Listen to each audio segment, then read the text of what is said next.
Hey everyone, welcome back. This is a big moment for us because we are now at season 2 of Meta Talkz. Not only are we at season 2 of Meta Talkz, we are now officially a part of the LinkedIn Podcast Academy and Network. So that's why you're going to see the image and a lot of the stuff that we will be posting on social. It will say LinkedIn Presents. So we're very excited to be a part of this. And I think this is just going to increase and get to our mission of impact that we are very excited about since day one. So Kate, welcome to season 2. Wow, very excited. It's been a long time, I have to say. The last 6 months I stopped recording and I'm very excited. And what a better guest to have. Woohoo, Dan. I know. Jay Daredevil, aka JD, or his real name, Jared Dillinger. Welcome to the show and welcome to season 2. My gosh, thank you guys for the warm introduction. Now, I know we all know each other already, but I think just being a part of what you guys have built and what we have looking forward in this current season, it's very exciting. Very privileged to be with you guys and excited for this interview to kick off. We're going to dive into something that the three of us are working on that will be huge, but we'll save that for much later. Now, we really want to understand, who is JD? How did he become JD and Jay Daredevil, going from Jared Dillinger in Hawaii to where you are now? We'd love to hear. Start to tell us, what was the transition like when you went from living in Hawaii, college, to now being in the Philippines? And what I like to say, and I don't want to put too much pressure, but so I won't say you're like Michael Jordan of the Philippines. I won't say that. But don't say that.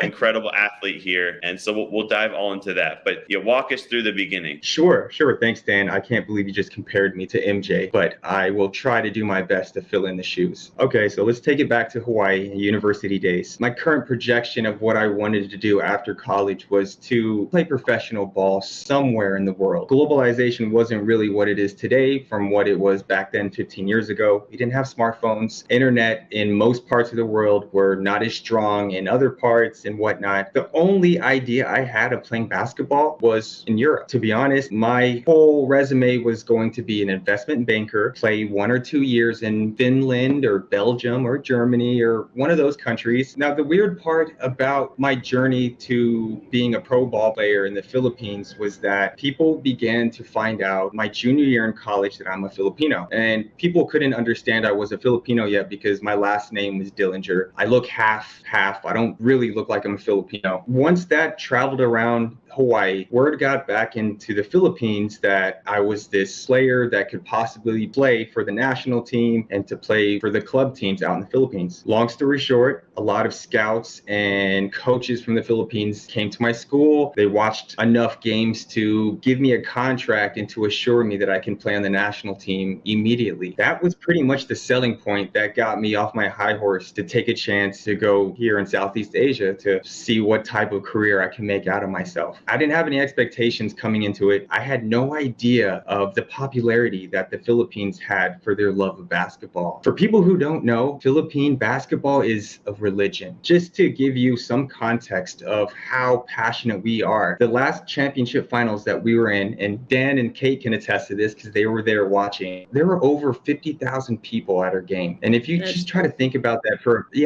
a basketball game, that's like an American football game filled up in an arena back in the States. You're like a rock star here, if you will. Long story short, I blinked 5 times. Now I'm near the end of my career and I'm pivoting back into the finance industry, and it's like I'm reinventing myself all over again. Well, Jared, question, any of your family plays basketball or is just your passion? How did you get into that? Yeah, I was a multi-sport athlete. And to be honest, baseball was really my main sport that I was supposed to play in. I was far more talented in baseball and more naturally gifted. Just being a kid, I found that basketball was more fun, and I just stuck to that instead of baseball. I don't have any other family members that are into sports as deep as I am. I think my parents just put me in a handful of sports just because I was so restless and I had a hard time sitting still as a child. So they put me in like 7 sports a year. And I did them all, Kate, whether it's BMX racing or football, track and field, soccer, boxing, baseball, basketball, like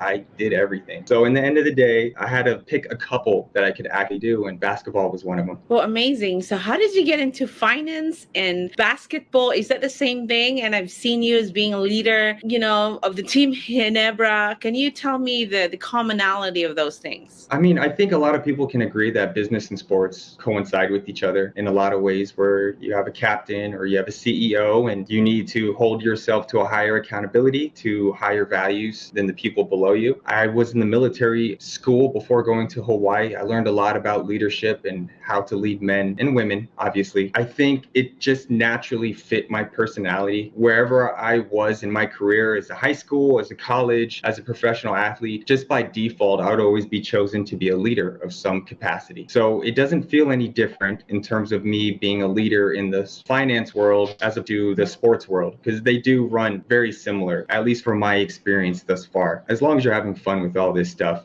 there is really no stress of trying to lead people. I think if you have good intentions and you have the right moral compass in place, you surround yourself with good people, it's pretty effortlessly in terms of being a good leader. How was that transition, Jared, going from student athlete to, superstar in a completely different country? And like you mentioned, I know how big basketball is here and how much we've talked about it before. I think the Philippines is a great place for driving out. I know maybe before it was a little bit different, but now, social media virality here is huge. Social media is being used so much, and the Philippines really has taken on to technology. So you go from college athlete to stardom to being well known. How did you transition at that age? I think I was lucky in the sense that in Hawaii, there are no professional sports. So most of the fandom would be geared towards the college athlete. I already had a stepping stone into feeling like a star, if you will, in Hawaii, because they really glorified their college athletes there. I was already getting the superstar treatment, if you will, getting into at the time I was in college, so I'm going to all the bars. So I get in all the bars and clubs for free, getting unlimited Dave and Buster's tickets and things along that nature, being on the Hawaiian local TV channels and networks. That gave me a little taste into what was going to be expected from myself as a public figure, going into professional athlete and also becoming a national icon for the country when I was bearing the national colors as on my jersey, playing for the national team. What was hard was that, for one, being politically correct, being careful with your words when you're speaking in the media, and not looking like a knucklehead if you go out, someone taking a picture or a movie of something that you would be doing dumb, if you will. You gotta put this in context that I'm a kid at the time. I'm under 25. I get a lot of fame, a lot of glory, and money comes with that as well. So if you don't have a good balance of people around you, that could get into your head a little bit, and you could get full of yourself. You could get off track and chasing the wrong things in life. It was easy. There were moments in my career that I was immature in the sense of feeling myself, like being really proud of who I was just because of the status that I was receiving. It does take some time and some good people to bring it back down to earth. I think having mentors is everything. If you don't have a mentor that you can look up to that's been there before to kind of tell you how things are ran properly, you're going to have a lot of trial and error issues when you're finding your way as a superstar athlete, if you will. Yeah, let's talk about that a little bit, handling fame, because I know a few people that don't know how to handle fame. But here you are having that mentor. Who is that mentor? And how do you keep yourself grounded? I see you. I think, Jared, you're one of the kindest person I hang out. Thank you for teaching me to say thank you to the guard and the people that opens the door. And I was just having a conversation with Dan, like, man, that was such a good teaching that I need to remind myself to really be kind. I know that's something that you stand for. That's wanting for people to be known that you're just a kind and still do well in life and professional. So can you tell me more about that? Because that's very important, especially in this crowded digital world, that people could get followers right away. And that the dopamine of in and out, I mean, that's hard to maintain when you're not getting attention and handling fame. Yeah, that's a good question. So my mentor, I have a couple of them. I'll just name them. As I was growing up being a professional, this guy, his name is Jimmy Alapod. For those who don't know, he's currently working under the Sacramento Sacramento Kings right now as an assistant coach within their organization. But when he was playing and when he was here, he was the face of Philippine basketball, PBA basketball, of Asian basketball. He was a great leader, a great speaker, a great motivator. He took me under his wing the moment I flew into the Philippines. Through Talkz, through his example, I just followed his step every part of the way. Even to this day, we have our talk every couple weeks just to catch up on life, friendship, relationships, and whatnot.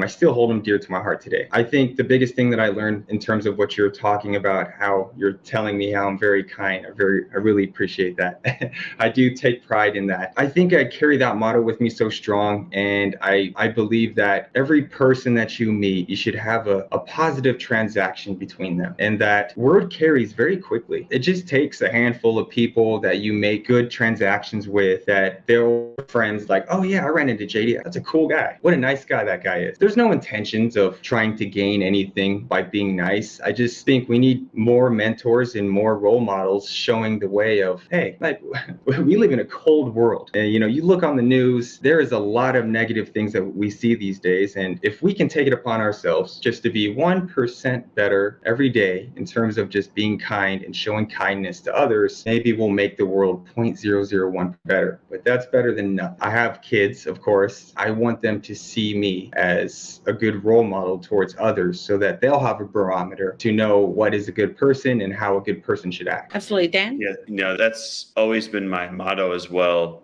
Treat everyone the same. It's so important. Yeah. I think it really shows, like Kate mentioned, you can tell when you go out just how kind you are to everyone. And I know part of your mission is to show that you can still be kind and make it, because that people have a misconception that you have to be a certain way in order to get to a certain place in life. And I think that that's incredible. That's right. I'd love to fast forward, if that's okay with you, so you've gone, you said 15 seasons, correct? Or 15 years? Yes, sir. Basketball has been, you've mastered it, you've conquered it, you've helped win some championships, which is amazing. And now you're talking about, listening to your social media, you're talking a lot about the future of technology and how things are changing and what's coming to people in the Philippines or even people outside. What drew you into that? It was quite simple, Dan. During the pandemic, when I put my mind towards something where I want to be successful at, I put both feet in, I go all in, I will work tirelessly at it until I reach a goal that I have set myself in my head. Now, during the pandemic here in the Philippines, we had to be locked up into our homes on top of my organization for basketball that made it more strict on our regulations in terms of where we can go. Ideally, I was trapped in my house for about a year and a half. Had a lot of soul searching like most people do, a lot of reflection in terms of where do I want to take my life? Where's the trajectory that I want to go? Because in basketball, obviously, I'm a depreciating asset. It is what it is. You just can't play basketball forever. It was really my wife asked me that I should get back into finance. And I didn't know what industry or part of finance I wanted to get in, but during the pandemic, there was a crypto surge, if you will. So I got into crypto from there. I went to YouTube University to really begin my studies, which is a rabbit hole to say the least. I'm not sure what information I got that was correct, because I did lose a lot of money in the beginning, but it served as a good learning bridge to what I'm currently doing today. Just like I told you in the beginning, when I want to go all in and put my time, energy, and effort into it, I become obsessed and consumed with knowledge and information, just understanding what it takes to be successful, that I got to pay my dues and put my time in. I'm in it. I'm currently in it right now. I am not no expert, but I'm very passionate and I'm very excited for what I've been building and what I have built. And I'm just excited to continue growing in this finance industry, if you will. Well, I think the great thing is you don't have to be an expert to talk through your own personal experiences. And I think people are really leaning towards others to hear more about their experience, and then so they can make, an informed decision on themselves on whatever that is that they're doing. Thank you, Jared, for sharing about how you've really gotten yourself to this point. I really want to dive into also around what is the future of what you're working on, personal branding, advice for other athletes or people that are transitioning into different industries. I think you can take, what's happening to you across many things. Let's start on that topic. How does one transition their personal brand and like you mentioned before, it's been a few years. You've been talking about this new topics, transitions outside of just sports and being an athlete. How does one transition along the way? Anything that you've learned? Yeah, this is a deep question that we got to unpackage and layer off like an onion, right? To brand yourself and to get information out to people of what you've done, how you've done it, and what value you can bring to others. I think for one, you need to get on social media. Obviously, you need to project yourself to a way that people can find information about you in terms of what you've currently done in your life or in your career. I think more times than not, people shy away from being proud of what they've accomplished and what they've done. Maybe they're a little bit unorganized or not knowing where to start, because it does seem a lot when you're at ground zero, when you are reinventing yourself, starting from scratch. I think number one is you need to organize your thoughts, who you want to target and what you want to be in terms of being a service to others and building a brand for yourself. Organizing your thoughts into words is definitely something you need to get started on first. I did tackle on about putting out the right information for everyone to see. So whether that may be putting that on your social media websites,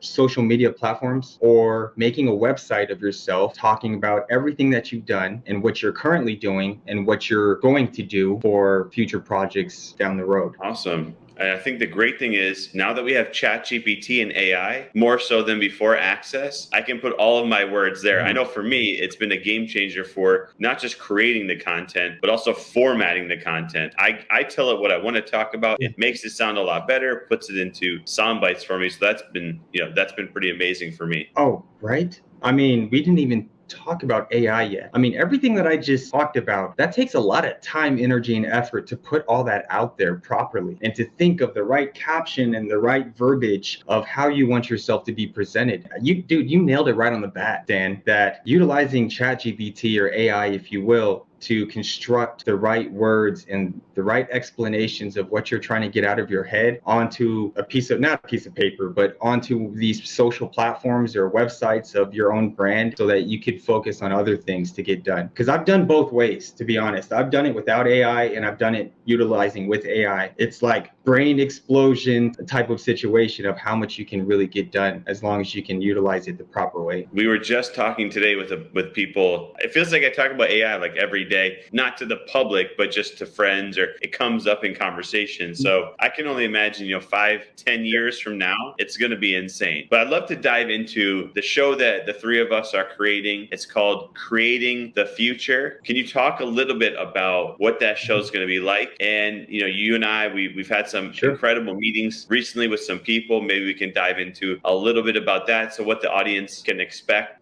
from this new show called Creating the Future. Yes, we are so excited about this show. We've been building this for a couple months now. Ideally, essentially, this show is about a handful of components. It's going to be about content creation, whether that's the actual creation part of the process, and also behind the creator as well, in terms of how they got there, what did they do to maximize their viewers and their engagements. Maybe it's a rags to riches story. Maybe it changes their life for the better, for the worse, whatever it may be. We want to know about it. The other two components of the show is going to be about gaming, whether that may be esports, Web3 gaming tech in general. Obviously, we feel that gaming is a huge industry, not just regionally, but globally. There are optimizing new ways to get Web3 gaming coincide with esports, with regular gaming platform, adding another component. I think that's very interesting to talk about. And lastly is just general key trigger words that we don't want to say too often, and not like metaverse, Web3, crypto. I think regardless of the downtimes that we're currently in talking about Web3 and crypto, I think we can all agree that it's not going anywhere. There's always going to be peaks and valleys in terms of the trends, in terms of the hot topics that we want to get out. But I think that with this show that we're talking about, it's generally about future tech. It's really transforming how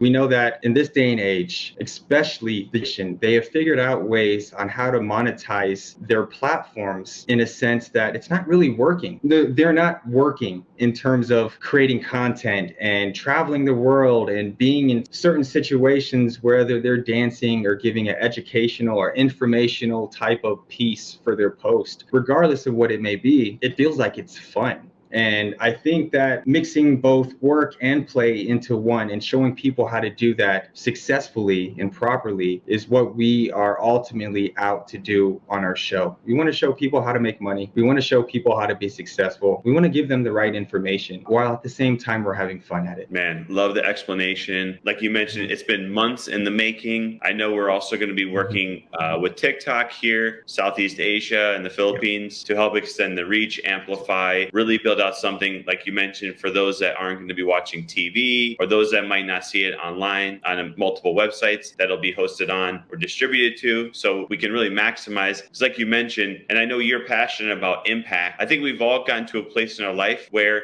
impact is really more important than anything. And the more that we can help others create generational wealth, create, like you mentioned, a new job, a new ability to provide for their family, that's super important, not just here in the Philippines or Southeast Asia, but the whole world globally. And the amazing part is introducing people to new individuals that they can follow, that they can understand what they're working on. The world is so global. I know that sounds funny and doesn't really make sense, but we've never been, in my opinion, so globally connected where you can learn from somebody all the way around the world. It can actually apply to you, where before, it just may have been, oh, well, they're there, I'm here. That doesn't matter to me. Now, though, what somebody is doing all the way around the world can apply to you, and you can use that. So really excited to be doing this with you. I can't wait. Thank you so much for your time today. Also, thank you for kicking off season 2 of LinkedIn Presents Meta Talks. I can't wait for the audience to see what we're working on. I know we're going to be filming soon, but how can people connect with you? How can they consume your content, learn more about what you're doing? Well, you guys, it's really quite simple. If you can see my name, J Daredevil, most of my social media platforms have J Daredevil #2, and you can find me across all of them. I'm a pretty easy guy to access. I would like to think that if you want to hit me up and ask me some questions, I'm pretty much there. Maybe it might take a little time depending on how much traffic I get on my platforms, but I assure you I'll be able to reach out back to you guys. Just like Dan said, we are making a lot of things together. I mean, to be honest, Dan, you inspired me a lot when I first met you, man. So in terms of what you talked about, this global reach that we have, you're one of the people that inspired me, bro. And I think that what we have in store for you people, it's going to benefit not just locally, but globally as well. So we're super excited for this and follow our journey. We're gonna have a lot of fun doing this. We're just excited. Excited is just an understatement, to say the least. But thank you, everyone. Appreciate the love. Man, thank you. Man, I can't believe you said that. You inspire me. So the feeling is reciprocal. Yeah. So I appreciate everything that you're doing too. Kindness can rule the world. You can be kind and still be successful. Always resonates with me every day. So I really appreciate you for being here. I cannot wait to continue our journey, and I hope everyone follows along. And thank you everyone for joining us today in another episode of Meta Talks with J Daredevil. So check him out every social platform, J Daredevil 2. Can't wait, and we'll see you next time.